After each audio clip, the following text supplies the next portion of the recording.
नमस्कार, अभिवादन। आज रेमेडियल क्लास में सेकेंडरी फिजिक्स के लिए चैप्टर 7 आज आरंभ करते हैं, गतिमान आवेश तथा चुंबकीय क्षेत्र। आज का मेरा टॉपिक चुंबकीय क्षेत्र के ऊपर है, उसमें बायो-सेवर्ट नियम की भी मैं चर्चा करूंगा। आज चुंबकीय क्षेत्र का जो मैग्नेट, चुंबक को इंग्लिश में मैग्नेट कहते हैं, और ये जो मैग्नेट शब्द आया, ये आया कहाँ से? चलिए एक स्टोरी की बात करते हैं। बहुत सी किंवदंतियाँ हो जाती हैं, बहुत सी कहावतें बन जाती हैं कि भाई ये एक कहावत इसमें चुंबकीय क्षेत्र के बारे में फेमस है कि यूनान में एक जगह पर एक गडरिया था, शेफर्ड था एक, वो भेड़ चराने जाया करता था। और जब भेड़ चराने जाते हैं, साथ में डंडा वगैरह, जूते वगैरह पहन के वो जाता था। वो एक दिन भेड़ चराता चराता चला गया और उसने एक जंगल में जाकर जब वो एक जगह बैठा, उसके पास के पत्थर पर उसने हाथ में जो अपनी एक छड़ी ले रखी थी, उस छड़ी को टेका तो एक अजीब घटना हुई।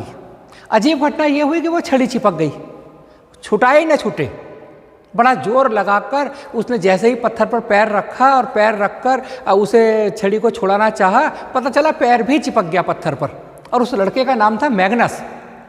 बड़ी अजीब ताकत ईश्वरीय। उसने सोचा कि भूत प्रेत का कोई चक्कर तो नहीं है। वो घबरा गया, बच्चा, छोटी उम्र का बच्चा था।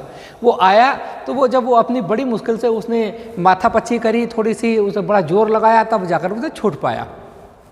बैठ गया बेचारा, क्या करता, छोटा बालक है ना। अब वो बैठने के बाद वो उसे डर हुआ थोड़ा सा, और भाई ये क्या अजीब घटना मेरे साथ हो गई, मेरी तो छड़ी चिपक गई, मेरे तो जूते चिपक गए पत्थर पर। वो गांव की तरफ दौड़ कर आया। गांव में जब आकर उसने वो बातें बताई और लोगों को, उसमें कुछ बुजुर्ग थे, कुछ नौजवान थे। अब तरह तरह की बातें होने लगी। कोई कहने लगा चुड़ैल का साया, कोई कह रहा भूत प्रेत आ गया, कोई कुछ कोई कुछ। कुछ समझदार लोग भी होते हैं जो डरते नहीं हैं। अब वो जानते हैं कि प्रत्येक घटना के पीछे कोई ना कोई कारण होगा और वैज्ञानिक कारण ही होगा। तो कुछ ऐसे लोग भी, समझदार लोग आगे आए। उन्होंने कहा कि नहीं यार, डरो मत, चलो सब मिलकर चलते हैं, कौन भूत कौन प्रेत हम सब देखते हैं। अब वो सब लोग लेकर जाकर उनके हाथ में हथियार ले लिए, है ना, कुदाल ले ली, और वो लोग गए उस जगह। जाकर उन्होंने देखा तो जैसे ही उन्होंने उस पर वो अपना जो कुदाल वगैरह, जो फावड़ा वगैरह, जो भी उस समय के उपकरण उनके पास रहे होंगे, वो लेकर गए तो देखा कुछ के चिपक रहे हैं, कुछ के नहीं चिपक रहे। जो लकड़ी का डंडा ले गया वो तो पत्थर पे मार रहा है, बहुत बुरी तरह मारा। पत्थर पे कोई फर्क तो पड़े नहीं, पर वो डंडा चिपका नहीं। किसी के जूते चिपक रहे हैं, किसी के जूते नहीं चिपक रहे, है ना। तो ये घटना वहाँ घटी। तो ये देखा कि मैग्नस के खुद के जूतों को पलट के देखा तो उसमें भी लोहे की कील थी। अब जो उपकरण जिसमें लोहा था वो उस पत्थर चिपक रहा था, जिसमें लोहा नहीं था, लकड़ी थी, वो नहीं चिपक रहे थे। यानी इस प्रकार कहते हैं कि मैग्नस के नाम पर ही उस पत्थर के टुकड़े को मैग्नेट कहा गया, है ना। और उसके टुकड़े के छोटे छोटे पत्थर को तोड़ लिया गया और उस टुकड़ों को धागे में बांधकर जब लटकाया गया, तब ये पाया गया, क्या पाया गया कि वो टुकड़ा जो है एक निश्चित दिशा में आकर ठहरता है। ठीक, ये भी एक कहानी है, एक कहावत ये भी है कि भाई कोई मैग्नीशिया नामक जगह थी यूनान में, और उस जगह ऐसे पत्थर पाए जाते थे जिससे लोहा और लोहे जैसे और भी कोबाल्ट, निकिल, ये जो कुछ धातुएं हैं उससे वो चिपक जाती हैं। तो इस प्रकार चुंबक की कहानी शुरू होती है। प्रकृति में कुछ ऐसे पदार्थ पाए जाते हैं जैसे जिनमें लोहा, निकिल, कोबाल्ट आदि को आकर्षित करने की क्षमता होती है। और ये पदार्थ सबसे पहले ग्रीस में एशिया माइनर के मैग्नीशिया में खोजे गए, इसीलिए इन पदार्थों को मैग्नेटाइट के नाम से जाना जाता है और इस चुंबक को मैग्नेट का नाम दिया गया। पदार्थ के इस प्रकार के गुण को हम चुंबकत्व कहते हैं।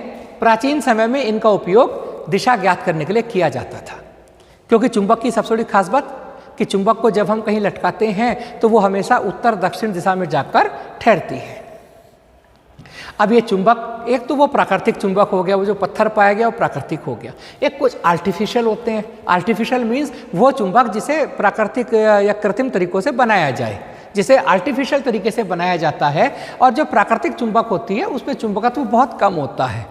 वो मैंने थोड़ा सा बड़ा चाकर बताया कि भाई पूरा चिपक गया और उन्हें जोर लगाकर अलग हुआ, हालांकि वो तो चिपका होगा, उसने अलग कर लिया होगा, ठीक। परंतु जो आर्टिफिशियल चुंबक है वो हमारे हाथ में है, उसमें कितनी चुंबकत्व शक्ति हमें देनी है।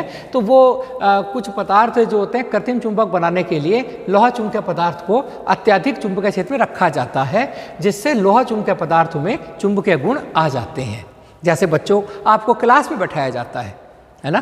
क्लास में बैठाकर चुंबकित करने का प्रयास तो करते हैं, अपनी बातों से, अपने हाव भाव से, अपने एक तरीके से कभी भाषा के उतार चढ़ाव से, अपने ज्ञान से, इधर उधर के क्वेश्चन लाने के बाद आपको चुंबकित करने का प्रयास तो करते हैं। इसी प्रकार जो लोहा चुंबकीय पदार्थ हैं उन्हें चुंबकीय क्षेत्र में रखकर उन्हें चुंबक बनाने का प्रोसेस किया जाता है। यानी कहने का मतलब है चुंबक दो प्रकार के होते हैं, एक स्थायी चुंबक और एक अस्थायी चुंबक।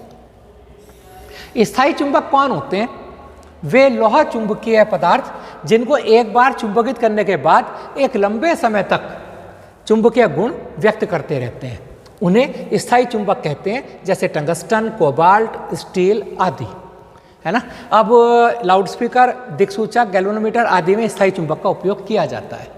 जैसे अध्यापक की जब नियुक्ति होती है तो वो स्थायी मान के की जाती है। आपको ज्ञान देने का काम तो आपकी माताजी भी करते हैं, पिताजी भी करते हैं, अड़ोस पड़ोस भी करते हैं, नॉलेज तो कहीं से भी प्राप्त हो सकती है। किंतु एक अधिकृत टीचर होता है जिसे विशेष सब्जेक्ट के लिए नियुक्त किया जाता है कि भाई आप फिजिक्स पढ़ाएंगे, तो उसे स्थायी चुंबक की तरह माना जाता है कि इन्हें एक बार इन्होंने पढ़ लिया, बीएड कर लिया, बाद में रिफ्रेशर कोर्स होते रहते हैं और वो स्थायी की तरह कार्य करते हैं।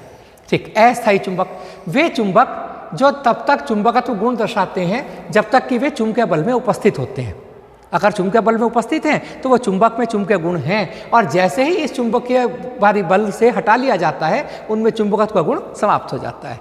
विद्युत घंटी, मोटर, ट्रांसफार्मर कोड, डायनामो आदि में अस्थायी चुंबक नरम लोहे के बनाए जाते हैं। यानी कहीं पर हमें स्थायी चुंबक की आवश्यकता होती है और कहीं पर हमें अस्थायी की आवश्यकता होती है और कहीं पर स्थायी चुंबक की हमें आवश्यकता होती है।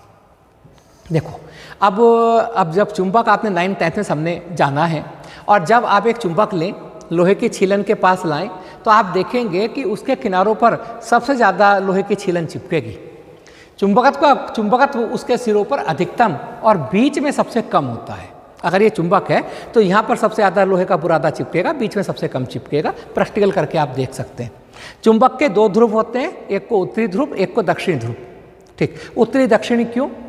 पृथ्वी में अपना एक चुंबकत्व है जिसकी दिशा दक्षिण से उत्तर की ओर होती है, दक्षिण से उत्तर की ओर। तो चुंबक के दो ध्रुव, एक को उत्तरी ध्रुव कहते हैं, एक को दक्षिणी ध्रुव कहते हैं। सजातीय ध्रुव, सजातीय ध्रुव जानते हैं?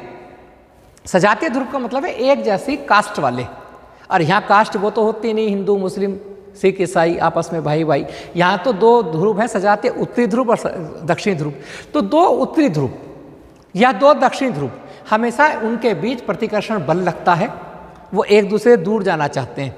यानी अगर मैं एक उत्तरी ध्रुव को एक चुंबक ली, उस चुंबक का ये उत्तरी ध्रुव है, और दूसरी चुंबक मैं लूँ, उस चुंबक के उत्तरी ध्रुव को उनके बीच जो पास है वो दूर जाना चाहेंगे। क्यों जाना चाहेंगे? सजातीय ध्रुवों के बीच, उत्तरी ध्रुव के बीच और दक्षिणी ध्रुव के बीच प्रतिकर्षण का बल लगेगा। पर अगर एक चुंबक का उत्तरी ध्रुव लिया और दूसरी चुंबक का दक्षिणी ध्रुव उसके पास लाऊंगा तो एक दूसरे के पास आना चाहेंगे, उनके बीच आकर्षण का बल होता है। एक चुंबक है, उसे मैं बीच में तोड़ दूं और मैं कहता हूं इसका उत्तरी ध्रुव मैंने अलग कर दिया और दक्षिणी ध्रुव अलग कर दिया, संभव नहीं है। अकेला ध्रुव संभव है ही नहीं। चुंबक को दो पार्ट में बांटोगे तो दो चुंबक बन जाएंगी, उसे फिर कूट दो, 4 में कर दो, 4 चुंबक, 4 को 8 में बदल दो, फिर चुंबक, है ना। किसी दंड चुंबक की प्रभावी लंबाई, अब आप ये कहेंगे ये प्रभावी लंबाई का चक्कर क्या है? उसकी ज्यामितीय लंबाई की 5/6 होती है। अब देखो शब्दों पे ध्यान दीजिए, ज्यामितीय लंबाई और प्रभावी लंबाई। मैंने ये एक चुंबक ली, ठीक, ये इस सिरे से इस सिरे तक की जो दूरी होगी वो पूरी इसकी लंबाई होगी और वो उसकी ज्यामितीय लंबाई है, ज्योमेट्रिकल लेंथ है उसकी ये पूरी। परंतु यहाँ चुंबक का उत्तरी ध्रुव थोड़ा किनारे से हटकर होता है और उन दोनों ध्रुवों के जो बीच की दूरी होगी वो उसकी प्रभावी लंबाई होगी। और ये क्वेश्चन कंपटीशन बहुत ज़्यादा आता है कि देखो प्रभावी लंबाई तो पूरी, ज्योमेट्री लंबाई तो पूरी हो गई, ज्यामितीय लंबाई, प्रभावी लंबाई हमेशा कम होगी, वो 5/6 होती है ना। किसी चुंबक की दंड चुंबक की जो प्रभावी लंबाई है उसकी ज्यामितीय लंबाई की कितनी होती है? 5/6 होती है।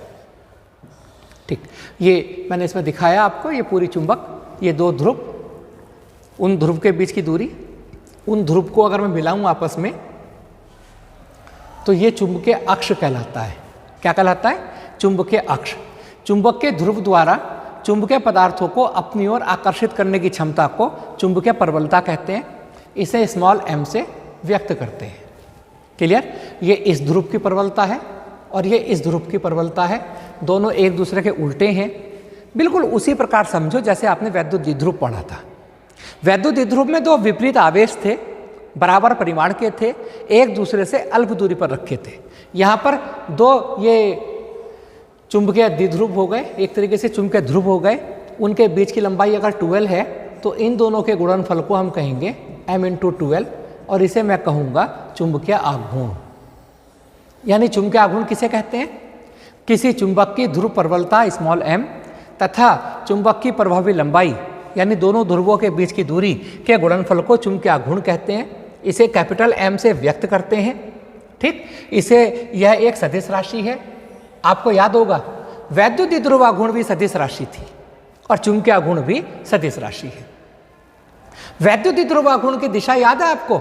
मैंने बताई थी -q से +q की ओर, ऋण आवेश से धन आवेश की ओर, और इसकी दिशा दक्षिण से उत्तर की ओर, दक्षिण ध्रुव से उत्तरी ध्रुव की ओर इनकी दिशा होती है। बिल्कुल ठीक, यानी उत्तर को आप पॉजिटिव मान लीजिए और दक्षिण को आप निगेटिव मान लीजिए अगर दिमाग में, तो ऋण से धन की ओर इसकी दिशा होती है। अब ये चुंबकीय क्षेत्र क्या है? बिल्कुल सेम, बिल्कुल मैं उसी चैप्टर पर आपको ले जा रहा हूँ जो आपके फिजिक्स का, सेकेंडरी फिजिक्स का पहला चैप्टर है, वैद्युत क्षेत्र। अभी वैद्युत द्विध्रुव और चुंबकीय द्विध्रुव हुआ, वैद्युत द्विध्रुव आघूर्ण, चुंबकीय द्विध्रुव आघूर्ण हुआ, वैद्युत क्षेत्र की तीव्रता और चुंबकीय क्षेत्र की तीव्रता। वैद्युत क्षेत्र की तीव्रता की परिभाषा याद कीजिए। मैंने कहा था एक बिंदु आवेश के चारों ओर का वह क्षेत्र जिसमें किसी दूसरे आवेश को लाने पर उस पर एक बल लगे, यही कहा था ना, बल कैसा भी हो। तो चुंबकीय क्षेत्र किसी चुंबक के चारों ओर का वह क्षेत्र जिसमें चुंबक के प्रभाव को अनुभव किया जा सके। चुंबक का प्रभाव क्या है कि चुंबक के समीप लोहे को, कोबाल्ट को, निकल को लाने पर वह चुंबक की ओर आकर्षित होता है ना। भाई हमने अगर चुंबक रखी यहाँ पर ये, और इस चुंबक के पास यहाँ पर लोहे का टुकड़ा रखा और वो चुंबक की तरफ खिंच गया, यहाँ रखा वो खिंच गया, यहाँ रखा वो नहीं खिंचा, यानी ये चुंबकीय क्षेत्र से बाहर हो गया। ठीक, तो लिखा चुंबक के चारों ओर का वह क्षेत्र जिसमें चुंबक के प्रभाव को अनुभव किया जा सके, अर्थात चुंबकीय सुई को रखने पर वह एक निश्चित दिशा में ठहर जाए, चुंबक की ओर तन जाएगी, उत्तरी ध्रुव की ओर उसका दक्षिण पोल आ जाएगा, साउथ पोल आ जाएगा, है ना।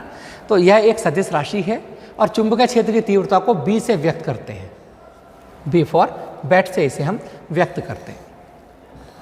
चुंबकीय क्षेत्र की विमा क्या होगी और मात्रक क्या होगा, क्योंकि जब न्यूमेरिकल करेंगे तो मात्रक तो हम पहले आपको बताया है कि न्यूमेरिकल में मात्रक के बिना तो न्यूमेरिकल ही कट जाएगा, आपका आधे मार्क्स हो जाएंगे। ठीक, आपने क्लास 9th में एक फॉर्मूला पढ़ा होगा, मैं आगे भी बताऊंगा आपको, F बराबर BIL sin थीटा। तो यहाँ से B बराबर आया F/IL sin थीटा। तो चुंबकीय क्षेत्र की जो विमा है, बल की विमा बटे धारा की विमा, लंबाई की विमा और sin थीटा कोण है, इसकी कोई विमा नहीं होती। बल की विमा होती है mL/t-2, आपको याद होगा। धारा की विमा होती है A, लंबाई की L, ये ऊपर जाकर L से L यहाँ कट जाता है, कैंसिल हो जाएगा, और mt-2 A-1 चुंबकीय क्षेत्र की विमा आ गई। ठीक, ये विमीय समीकरण हुई। इनके कई मात्रक हैं। अगर मैं इस फॉर्मूले की बात करूँ तो मात्रक होता है, बल का मात्रक होता है न्यूटन, धारा का मात्रक होता है एम्पियर, लंबाई का मात्रक होता है मीटर, न्यूटन प्रति एम्पियर मीटर, ये मात्रक हुआ। और न्यूटन प्रति एम्पियर मीटर को अगर आप नहीं कहना चाहते तो उसे टेस्ला भी कह देते हैं, एक साइंटिस्ट के नाम पर। इसका दूसरा फॉर्मूला वेबर पर मीटर स्क्वायर भी होता है और एक फेमस फॉर्मूला गॉस भी होता है। चुंबकीय क्षेत्र की तीव्रता का मात्रक गॉस। एक गॉस में 10⁻⁴ टेस्ला होते हैं, याद कर लेना। कई जगह न्यूमेरिकल्स में आपको गॉस पे यूज करना होगा, और एक गॉस में क्या होते हैं 10⁻⁴ टेस्ला यहाँ पर होते हैं। चलिएगा आगे चलते हैं। अब देखो चैप्टर तो पहला ही चल रहा है एक तरीके से, वैद्युत क्षेत्र। वैद्युत क्षेत्र में याद है आपको वैद्युत बल रेखाएं, आप देखो चैप्टर उसी सीक्वेंस में आगे बढ़ रहा है। अब ये चुंबकीय बल रेखाएं आ गई। चुंबकीय बल रेखाएं क्या हैं? वैद्युत बल रेखाएं क्या थी? वैद्युत बल रेखाएं थी वैद्युत क्षेत्र में धन आवेश जिस पथ पर गति करता है वो उसकी वैद्युत बल रेखाएं हैं, यही थी ना चुंबकीय बल रेखाएं। मैंने क्या कहा, धन की जगह उत्तरी ध्रुव मान लो दिमाग में अपने। तो लिखा जब किसी चुंबकीय क्षेत्र में एकांक उत्तरी ध्रुव को, एकांक मतलब एक ऐसा ध्रुव जिसकी प्रबलता को 1 मान ले, है ना, जिसकी ताकत को 1 मान ले, एकांक उत्तरी ध्रुव को रखा जाए, तब इस एकांक ध्रुव पर एक बल कार्य करता है। इस बल के कारण यह ध्रुव गति करता है। गति करने के लिए यह जिस पथ का अनुसरण करता है है ना, उस पर काल्पनिक रेखाएं खींचने पर एक पथ वक्र के रूप में प्राप्त होता है और उन वक्रों को हम चुंबकीय बल रेखाएं कहते हैं। किताब में एक लैंग्वेज और देखेंगे आप, किसी चुंबक के चुंबकीय बल रेखाएं, ये चुंबक है, ये चुंबक का उत्तरी ध्रुव है मान लीजिए, और उत्तरी ध्रुव से मैं बल रेखाएं शुरू करूंगा। यहाँ पर वे उत्तरी ध्रुव लाए, इनके बीच प्रतिकर्षण का बल लगेगा, ये इधर चला गया, इधर चला गया, तो जिस पथ पर ये मूव करेगा वही इसकी बल रेखाएं होंगी। और चुंबकीय बल रेखाएं जिस सिरे से शुरू होती हैं, अगर वहाँ पर ख़त्म करूँगा तो ये पूरा एक बंद वक्र बनाती हैं। और वैद्युत बल रेखाएं कैसा वक्र बनाती थी? खुला वक्र। ये अंतर है, क्लियर? यानी एक परिभाषा ये भी बनेगी, चुंबकीय बल रेखाएं वे काल्पनिक रेखाएं हैं किसी चुंबक के लिए जो चुंबकीय क्षेत्र की दिशा का अविरत प्रदर्शन करती हैं। यह पता चलेगा यहाँ चुंबकीय क्षेत्र की दिशा क्या है, यहाँ क्या है, यहाँ क्या है, यहाँ क्या है। वैद्युत बल रेखा के किसी बिंदु पर खींची गई स्पर्श रेखा उस बिंदु पर वैद्युत क्षेत्र की दिशा को व्यक्त करती है, और चुंबकीय बल रेखा भी किसी बिंदु पर खींची गई स्पर्श रेखा उस बिंदु पर चुंबकीय क्षेत्र की दिशा को व्यक्त करती है। मैंने इसमें लिखा भी है, ये है देखो, उत्तरी ध्रुव से शुरू होती हैं बल रेखाएं, दक्षिणी ध्रुव में प्रवेश करती हैं और इसके अंदर भी चलती हैं, यानी ये अंदर भी जाएंगी और एक बंद वक्र बनाती हैं। क्लियर? चुंबकीय बल रेखाएं बंद वक्र के रूप में होती हैं, जबकि वैद्युत बल रेखाएं एक खुला वक्र बनाती हैं। किसी भी चुंबक के बाहर चुंबकीय रेखाएं उत्तरी ध्रुव से दक्षिण ध्रुव की ओर चलती हैं और चुंबक के अंदर भी दक्षिण ध्रुव से उत्तरी ध्रुव की ओर चलती हैं। चुंबकीय क्षेत्र बल रेखाओं का अंत नहीं है, चलती रहती है, कोई अंत नहीं है। किसी भी चुंबकीय बल रेखा पर खींची गई स्पर्श रेखा, किसी बिंदु पर खींची गई स्पर्श रेखा उस बिंदु पर चुंबकीय क्षेत्र की दिशा को व्यक्त करती है। ठीक, अब याद है आपको मैंने कहा था दो वैद्युत बल रेखाएं एक दूसरे को कभी नहीं काटती हैं। मैंने कहा ना, बिल्कुल आप अगर पहला चैप्टर ढंग से पढ़ेंगे तो ये चैप्टर अपने आप याद हो जाएगा आधा। मैंने बोला था कि दो वैद्युत बल रेखाएं एक दूसरे को नहीं काटती हैं। मैं यह भी बोलता हूं कि दो चुंबकीय बल रेखाएं एक दूसरे को कभी नहीं काटती हैं। क्यों? अगर वो काटेंगी तो कारण तो आपको याद होगा। तो कटान बिंदु पर दो स्पर्श रेखाएं खींची जा सकेंगी जिससे उस बिंदु पर चुंबकीय क्षेत्र की दो दिशा हो जाएंगी, जो कि असंभव है। तो दो वैद्युत बल रेखाएं एक दूसरे को कभी नहीं काटती, दो चुंबकीय बल रेखाएं एक दूसरे को कभी नहीं काटती। ठीक, और बिल्कुल सेम प्रोसेस वैद्युत बल रेखाओं की तरह, जहां चुंबकीय बल रेखाएं नजदीक होती हैं वहां चुंबकीय क्षेत्र का मान अधिक होता है। अगर जहां चुंबकीय बल रेखाएं पास हैं वहां चुंबकीय क्षेत्र ज़्यादा होगा, और जहां चुंबकीय बल रेखाएं दूर हैं वहां चुंबकीय क्षेत्र का मान कम होता है। और अगर चुंबकीय क्षेत्र बल रेखाएं समांतर हैं तो माना जाता है कि चुंबकीय क्षेत्र एक समान है, समचुंबकीय क्षेत्र है, और अलग अलग है तो अलग अलग होगा। अब देखो ये आपके सामने, क्योंकि ये क्वेश्चन बहुत ज़्यादा आता है कि वैद्युत बल रेखा और चुंबकीय बल रेखाओं में समानता बताओ, असमानता बताओ। तो समानता असमानता आप सब क्लियर हो गई होंगी कि वैद्युत बल रेखाएं खुला वक्र बनाती हैं, धन सिरे से बाहर की तरफ जाती हैं, ऋण सिरे के ऋण आवेश के पास की ओर आती हैं। चुंबकीय बल रेखाएं बंद वक्र बनाती हैं, उत्तरी ध्रुव से शुरू होती हैं, दक्षिणी ध्रुव पर प्रवेश करती हैं और चुंबक के अंदर भी दक्षिण से उत्तर की ओर चलती हैं। समानता क्या? दोनों एक दूसरे को नहीं काटती हैं।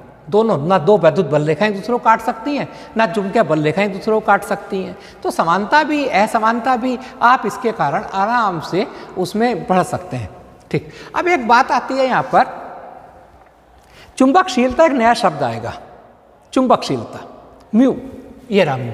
अब इसकी परिभाषा अगर मैं क्लियर कर दूं आपको तो आपका चैप्टर पढ़ना बहुत आसान हो जाएगा।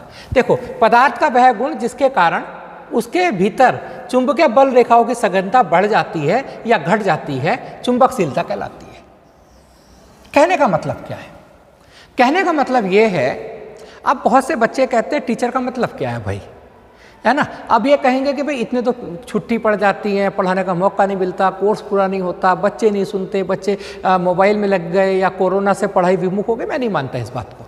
मैं इस वजह से नहीं मानता कि चुंबकशीलता एक अध्यापक का इतना प्रभाव पड़ सकता है बच्चे पर कि या तो वो उसे क्या करेगा, उसके अंदर पढ़ाई के प्रति लगन लगा देगा, मोटिवेट कर देगा, है ना। हम कितना मोटिवेट कर पाए, हमें एक ऐसा गुण जिसके कारण पदार्थ के भीतर, बच्चे के भीतर बल रेखाओं की संख्या बढ़ जाए, सघनता बढ़ गई, और हमने ऐसा कर दिया कोई काम, बच्चे को रोज टॉर्चर करने लगे, नहीं भाई क्लास में कॉपी ला, दूसरे दिन ला, तीसरे दिन ला, क्लास में मत आ, मेरी दंगा कर रहा तो क्लास से बाहर निकाल दिया, तो हम उसकी संख्या को घटा रहे हैं, है ना।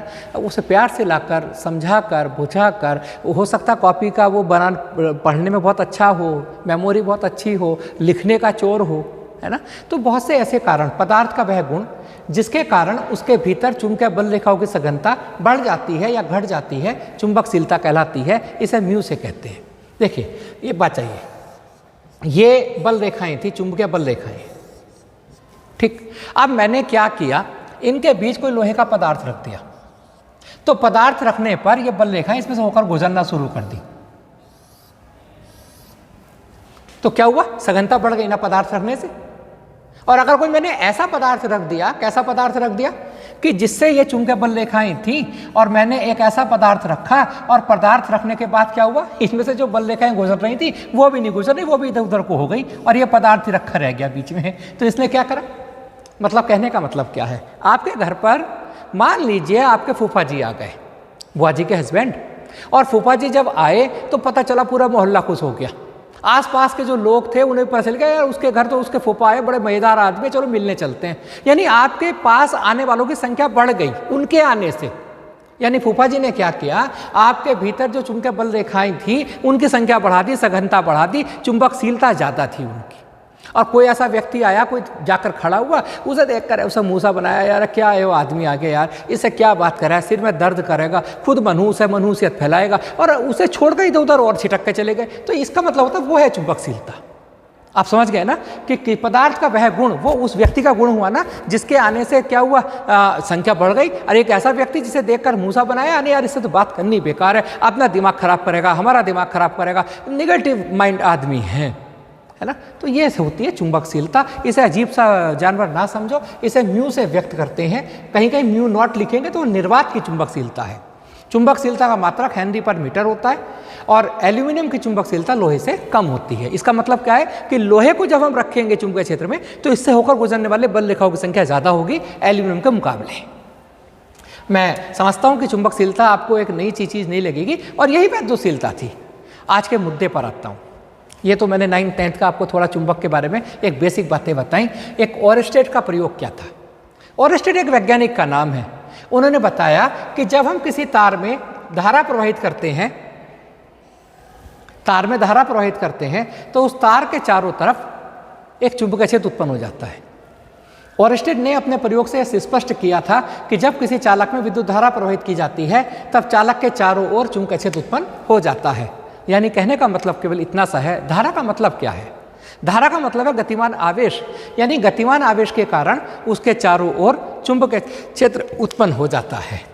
ठीक, इस प्रयोग को ओरस्टेड का प्रयोग कहते हैं। जैसे मैंने दिखाया, आप इसे नॉर्मल करके भी देख सकते हैं। ये एक बैटरी ली, बैटरी से कुंजी लगाई, और उसके इस तार था AB, तार के सिरों के बीच बैटरी लगाई, एक स्विच लगाया, और जैसे ही इसकी हम कुंजी लगाते हैं तो इस तार में धारा बहती है और चुंबकीय सुई एक दिशा में स्थिर हो जाती है। इसका सीधा था, क्या था इसका अर्थ कि इस तार में धारा बहने पर तार के चारों तरफ चुंबकीय क्षेत्र उत्पन्न हो गया, और चुंबकीय क्षेत्र उत्पन्न होने से चुंबकीय सुई प्रभावित हुई। अगर बैटरी की दिशा उल्टी कर दें तो चुंबकीय सुई की दिशा उल्टी हो जाती है। देखो मैंने बैटरी बदल दी, माइनस इधर प्लस इधर, तो चुंबकीय सुई की दिशा बदल गई, और जब बैटरी का इधर था तो चुंबकीय सुई की दिशा ये थी। ये ओरस्टेड का प्रयोग था। इसे आप नॉर्मल अपने यहाँ करके देख सकते हैं। ओरस्टेड के बाद बायो-सैवर्ट का नाम हम ना लें, वो भी गलत होगा। बायो-सैवर्ट ने ये बताया था, चलो जी, ओरस्टेड ने क्या बताया कि जब किसी तार में धारा प्रवाहित होती है तो उसके चारों तरफ चुंबकीय क्षेत्र उत्पन्न हो जाता है। सीधी सी बात बताई। ओरस्टेड ने बताया कितना उत्पन्न होता है चुंबकीय क्षेत्र। ठीक, उसने तो बताया उत्पन्न होता है, पर इसने बताया कितना। एक चालक तार लिया, ये चालक तार है ना, उस तार के समीप उसमें धारा प्रवाहित करी, आई धारा। उस तार के समीप कोई बिंदु P है, और उस बिंदु P पर चुंबकीय क्षेत्र ज्ञात करना है। तो ओरस्टेड ने बताया इस पूरे तार के कारण चुंबकीय क्षेत्र में उत्पन्न नहीं करते, हम क्या करते हैं, हम तार का छोटा सा भाग ले लेते हैं और एक अल्पांश के कारण हम बात करेंगे। और पूरे चैप्टर में आप देखेंगे अल्पांश के कारण ही बात होती है। अल्पांश के कारण क्यों? आप मार्केट जाते हैं, चावल लेने 50 किलो, तो हमेशा क्या करते हैं, थोड़ा सा उठा कर देख लेते हैं हाथ में, पूरी बोरी पलटते हैं कि सारे चावल दिखा, अपने सारे चावल कैसे हैं, छोटा सा पार्ट देखा जाता है, और फिर पूरे बॉडी की हम बात कर लेंगे। ऐसा भी कर लेते हैं दुकानदार से कि भाई 100-200 ग्राम चावल दे दे, आज बनाकर देखते हैं, अच्छे बने तो कल हमें ज़्यादा लेने या कल ले लेंगे।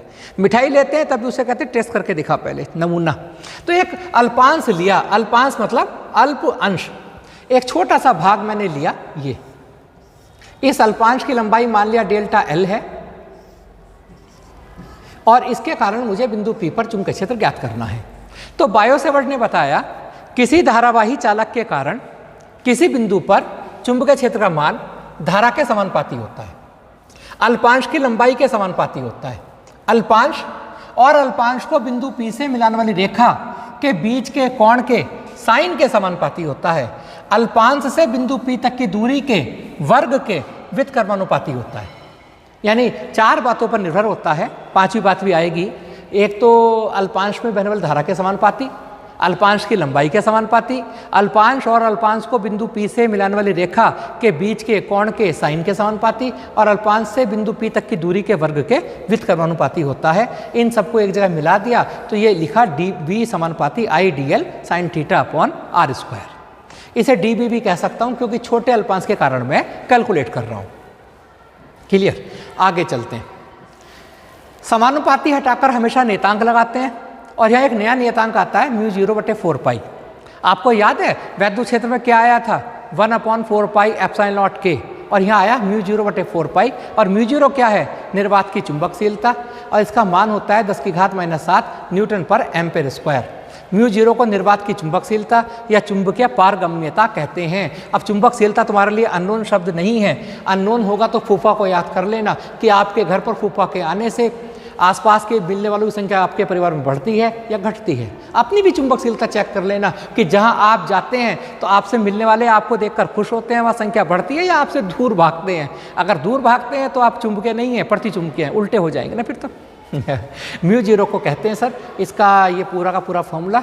अब ये चुंबकशीलता मैंने ये आपको बता ही दी थी कि जब किसी चुंबकीय क्षेत्र में कोई चुंबकीय पदार्थ रखा जाता है तब उससे होकर अधिक से अधिक चुंबकीय बल रेखाएं गुजरती हैं। यदि एक कच्चे लोहे की छड़ को किसी चुंबकीय क्षेत्र में रख देंगे तो क्षेत्र की बल रेखाएं जो लोहे के छड़ के अगल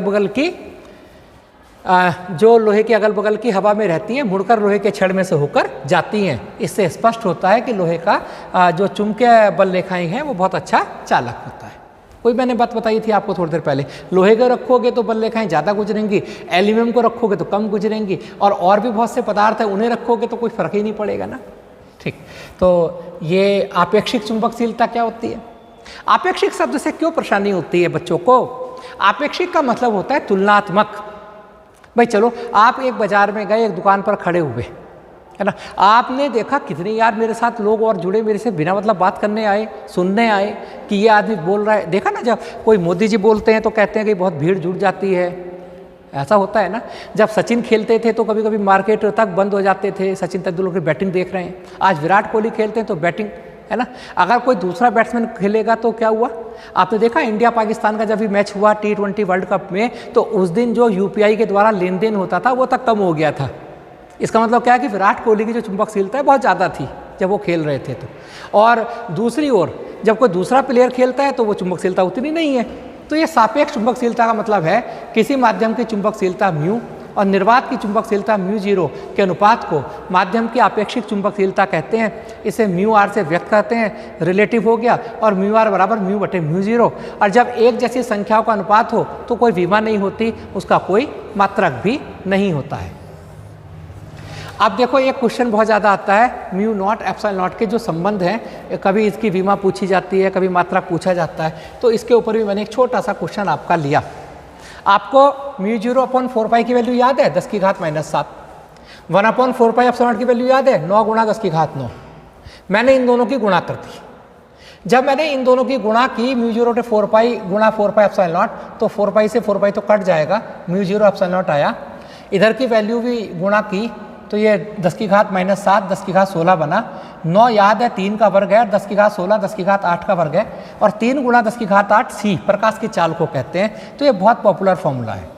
μ0 ε0 की वैल्यू 1/c² होती है, कभी सिद्ध करने को आ जाती है, कभी ऑब्जेक्टिव टाइप में आ जाती है। ठीक, अब इसकी मैं बात करता हूँ आगे विमा की। अब आप इसे बड़े ध्यान से देखेंगे, ये μ0 ε0 1/c², दोनों तरफ का वर्गमूल ले लेते हैं स्क्वायर रूट, तो square root b naught epsilon naught 1/c। इसकी यूनिट क्या होगी? c की यूनिट का उल्टा। c की यूनिट वीमा होती है LT-1, ऊपर जाकर L-1t। और अगर वीमा की बात करूंगा तो इसका मात्रक क्या होगा? भाई इसका मात्रक हुआ यहाँ पर 1/c। c का मात्रक क्या होता है? मीटर पर सेकंड, तो मीटर तो नीचे आ जाएगा और ऊपर सेकंड चला जाएगा। और इनका मात्रक अगर पूछा जाएगा तो मात्रक क्या होगा? इसका मात्रक होगा मीटर पर सेकंड। तो इस प्रकार ये सब क्लियर हो जाता है, यहाँ पर आप आराम से इसे कर पाएंगे। चलिए, बायो-सेवर्ट नियम और कूलाम का नियम, जैसे वैद्युत बल रेखा और चुंबकीय बल रेखा की तुलना थी, तो बायो-सेवर्ट नियम और कूलाम के नियम की तुलना। बायो-सेवर्ट का नियम धारा खंड के कारण, अल्पांश के कारण, धारावाही तार के कारण किसी बिंदु पर चुंबकीय क्षेत्र की तीव्रता को व्यक्त करता है, और जबकि कूलाम का नियम बिंदु आवेश के कारण वैद्युत क्षेत्र की तीव्रता को व्यक्त करता है। दोनों ही व्युत्क्रम वर्ग के नियम हैं, यानी दोनों में ही तीव्रता दूरी के वर्ग के व्युत्क्रमानुपाती होती है। ठीक, dq आवेश वैद्युत क्षेत्र उत्पन्न करता है, और वहाँ IDL धारावाही चालक के कारण चुंबकीय क्षेत्र को हम व्यक्त करते हैं। एक अंतर और है जो आज आपको दिशा के साथ में दूसरे पीरियड में लूँगा। जो वैद्युत क्षेत्र की दिशा होती है वो हमेशा बिंदु और आवेश को मिलाने वाली रेखा पर होती है, या तो दूर की तरफ या पास की तरफ। और जो चुंबकीय क्षेत्र की दिशा होती है वो हमेशा तल के लंबवत होती है। तल के क्या होगी? हमेशा लंबवत दिशा में होगी, मिलाने वाली तार पर नहीं होगी, उस तार की अक्ष के लंबवत होगी। ठीक है जी, तो इसे बड़ा ध्यान देखेंगे फोकस पर। आज राइट हैंड पाम रूल आपको बताता हूँ, एक आगे आपको ज़रूरत पड़ेगी। ये है, अपने दाएं हाथ के अंगूठे को और उसके जो बाकी उंगलियां हैं उन्हें लंबवत रखो। दाएं हाथ की हथेली का नियम, अंगूठे को धारा की दिशा में रखते हैं। कोई चालक है, उसमें धारा बह रही है, तो अंगूठे को चालक की धारा की दिशा में रखें। उंगलियों को लंबवत जो उंगलियां हैं उस बिंदु की ओर संकेत करें जिस पर चुंबकीय क्षेत्र ज्ञात करना है। मान लिया ये चालक है और इस चालक में इस डायरेक्शन में दिशा धारा बह रही है, और इस बिंदु P पर मुझे चुंबकीय क्षेत्र की दिशा ज्ञात करनी है। दिशा, ये पूरा चैप्टर दिशा के ऊपर है। तो अंगूठे को धारा की दिशा में रखो, उंगलियों को लंबवत उंगली इस प्रकार फैलाओ, जैसे मेरा हाथ, बिंदु की तरफ रखो, धक्का लगाओ, तो जो धक्का होगा ये चुंबकीय क्षेत्र की दिशा होगी। ये ऊपर को नहीं है, इस टाइप को होगी, आपकी तरफ को। धारा अगर नीचे को होती, अंगूठा नीचे को रखता, उंगली बिंदु की तरफ, ये दिशा होती। तल के लंबवत नीचे की ओर, और ये तल के लंबवत, पोर्टल के तल के लंबवत ऊपर की ओर, ये दिशा होगी। मैक्सवेल का एक चुंबकीय बल रेखाओं के लिए दिशा का नियम है, वो ये है, ये तार है। इस तार में ये जो नोब है, ऊपर की तरफ धारा बह रही है। तो मैंने अंगूठे को धारा की दिशा में रख लिया और ये उंगलियां इस पर लपेट दी तार पर। तो जो मेरी जो उंगलियों की डायरेक्शन है ये चुंबकीय बल रेखाओं की दिशा है, और ये अंगूठे को धारा की दिशा में रखा। ये मैक्सवेल का राइट हैंड रूल कहता है। अगर तार में धारा नीचे को बह रही है तो नीचे को, और ये जो मैं रैप कर रहा हूँ ये चुंबकीय बल रेखाओं की दिशा होगी। इस प्रकार ये दोनों नियम आपको आगे बहुत काम आने वाले हैं जो मैंने बताए। आज 2 ही नियम मैंने लिए। थैंक यू, नमस्कार।